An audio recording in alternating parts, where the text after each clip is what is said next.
and what's in season. Yeah. Yeah. So I can imagine that winter is very long. Oh my God, yeah. Yeah. It's really hard. Yeah. So seasonal cooking is really important, and the summertime is a big time of prepping for the winter. It's crazy that like us in the city, we don't have to really think about that. But when you're in remote areas, like, listen, I want to have corn, good fresh corn in the winter, but sometimes it's hard to get. So what I usually do is I freeze it. I buy a whole fresh corn in August when it's at peak and cut it off the cob and just freeze it. But it takes a lot of work, and I preserving and freezing all this sort of stuff just so you can have certain ingredients throughout the year. Do you ever do any of that? Well, that's the thing. We only moved here with my husband in August, Okay. so it's my first winter. here. Okay. But that's one. Actually, it brings up a good question. Like, what would be the best veggies to freeze, and what would be like the absolute not to do? Okay. In terms of freezing. Do you have a you could probably create a root cellar. Do you have like a really cold room in your house? Not really, no. Okay. Or a garage? Oh, actually, yes, I can do that, yeah. Because root vegetables keep really well for quite a while throughout the winter, and you can have them fresh. Like you can do beets and potatoes and parsnips and turnips and stuff like that. Freezing is a little tricky. I don't like to freeze a lot of vegetables, mainly because I don't want to boast, but like we get them in the city, right? And Yeah. Unfortunately, where you are, you don't get them. I like to freeze peas. I like to freeze corn. I like to freeze a lot of berries in season. So a good investment would be a chest freezer. Okay. Yeah. Not only a chest freezer, but also a vacuum sealer. Vacuum sealers are great tools to have, especially if you're freezing vegetables for a long amount of time, or even meats and fish for a long amount of time. You would vacuum seal it, no air gets to it, and the lifespan in the freezer goes far beyond what it normally should. Things shouldn't really be. I still have actually a big, like a large chest freezer. So Okay, that's perfect. I guess I would invest in a vacuum sealer. If you go to like Costco or something, they sell it really good, inexpensive. Well, inexpensive. It's an investment, but a vacuum sealer, and it really helps in the freshness of the ingredients.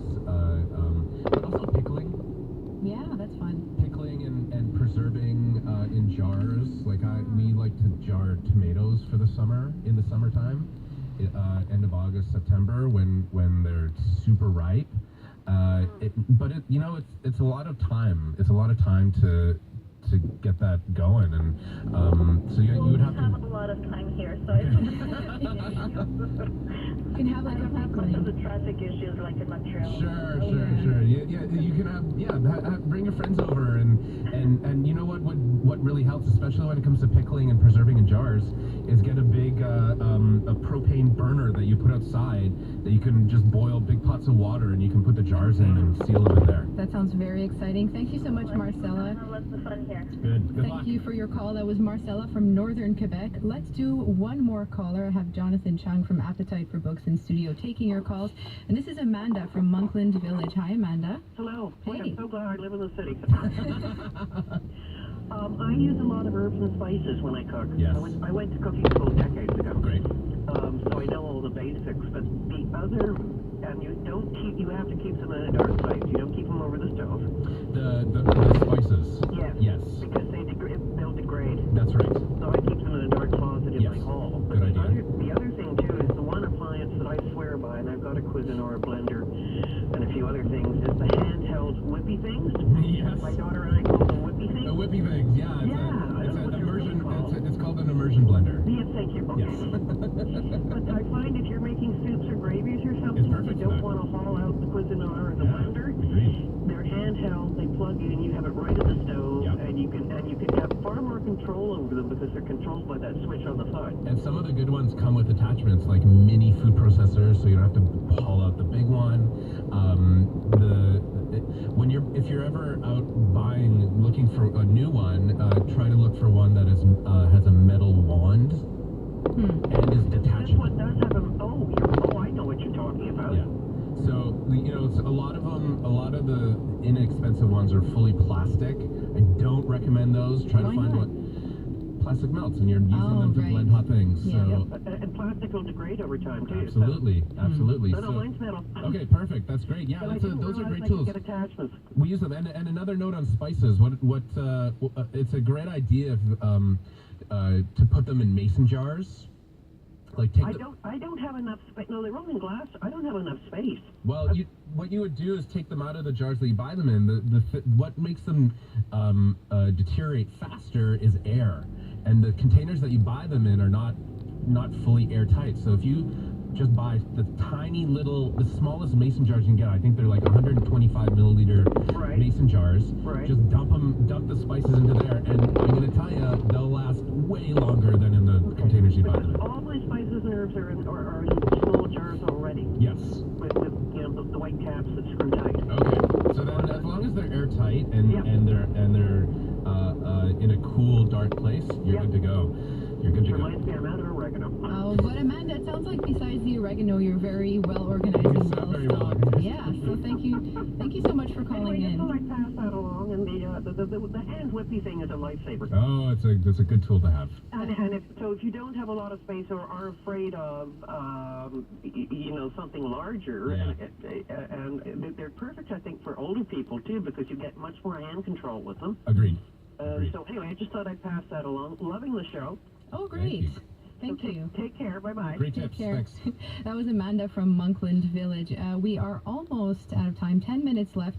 And I want to talk about another favorite thing of mine when it comes to the kitchen, and that's coffee. It seems like such a simple thing to make, just like make a cup of coffee. If you've ever had a bad cup of coffee, you know just how bad that can go. And there's a couple things that go into making a cup of really good coffee. So joining me down the line for that is Chris Durning. Chris is from Dispatch Coffee Shop. It's a coffee shop in Montreal on Saint Laurent near Duluth, and once a week they have a night where you can go, you can drop by, you can ask your questions. So we're going to ask him a few questions about coffee. Hey Chris. Hey, how's it going? It's going really well. Tell me about the coffee workshops. Like, what can people do if they drop by there?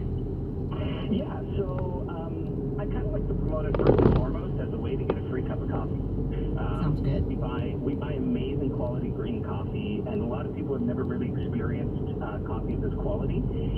So this is just kind of an open invitation to come and meet me, to have me make you a cup of coffee by hand, and I'm really good at it. And it's an opportunity for people to ask questions. You can be, a professional and have some questions that you might want to have answered, or something you might want to talk about, or you can be as green to brewing a good cup of coffee as you can imagine, and come in and ask any question. There's no question too advanced or too basic, and the whole idea is just demystifying great coffee, because it is something that everyone should have access to. Yeah, and on that topic, I have a question for you. I'm cheating a little bit because it's like a topic from my life, but That's great. yeah. So I make my coffee with a French press, and this pertains to grinding coffee. So right now, what I do is I go to the store and I will buy a bag of coffee and I'll just grind the whole thing at once. And then of course, I'm the only one who drinks coffee in my house. It takes me forever to finish the bag, and when you've had it kicking around for a little bit, it's not so fresh. How much of a difference would it make? Like if I got a grinder, I invested, and I actually